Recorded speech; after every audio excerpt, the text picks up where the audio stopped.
নারী টি-20 বিশ্বকাপের warm up ম্যাচে আজ পাকিস্তানের বিপক্ষে নামবে বাংলাদেশ। দুবাইয়ে আইসিসি একাডেমি গ্রাউন্ডে ম্যাচটি শুরু হবে বাংলাদেশ সময় রাত ৮টায়। সঠিক প্রস্তুতি স্বার্থে শারজাতে অনুশীলন করেছে নিগার সুলতানা দল। এর আগে দুবাইয়ে ফ্লাড লাইটে অনুশীলন করে টিম টাইগ্রেস। শনিবার শ্রীলঙ্কার বিপক্ষে প্রথম ওয়ার্ম আপ ম্যাচে ব্যাটিং ব্যর্থতায় ৩৩ রানে হেরেছে লাল সবুজরা। বিশ্বকাপে ভালো করার লক্ষ্যে দীর্ঘ প্রক্রিয়ার মধ্য দিয়ে গেলেও ব্যাটিংয়ে চিন্তা রয়েই গেছে।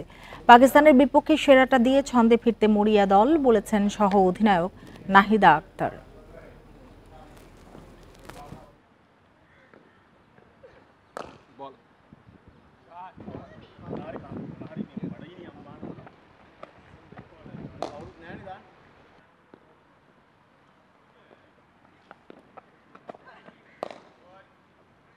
মেন ম্যাচের আগে আমরা দুইটা প্র্যাকটিস ম্যাচ খেলতে পারছি, ইভেন তো আমাকে একটা প্র্যাকটিস সেশনও করতে পারছি। আমার মনে হয় আমরা এটার সাথে অ্যাডজাস্ট হয়ে যাচ্ছি।